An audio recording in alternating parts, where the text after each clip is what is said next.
জয় 16 দিনে একটি কাজে 4/5 করতে পারে। রাজ জয়ের চেয়ে 2.5 গুণ বেশি কর্মদক্ষ। তাহলে কতদিনে রাজ একাই সেই কাজটি শেষ করতে পারবে? তাহলে জয় 4/5 কাজ করছে কত দিনে? 16 দিনে।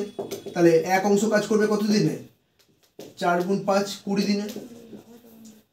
আবার শর্ত কি আছে না, এফিসিয়েন্সি কি না, জয়ের থেকে রাজ 2.5 গুণ বেশি কর্মদক্ষ। তাহলে জয় এফিসিয়েন্সি হচ্ছে 1, তাহলে রাজের কত?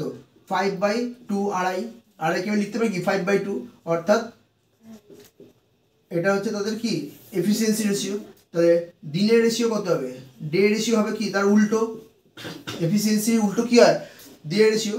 তাহলে জয় এখানে 5 দিনে কাজটা করছে, কিন্তু কোশ্চেনে বলেছে জয় 5 দিনে নয় 20 দিনে করছে, অর্থাৎ এর থেকে কত বেশি? 4 গুণ বেশি। তাহলে রাজও এই কাজটি 2 দিনে না করে তার 4 গুণ বেশি দিনে করবে, অর্থাৎ 4 2 8। তাহলে অপশন এ হয়ে যাবে কি এর রাইট অ্যান্সার।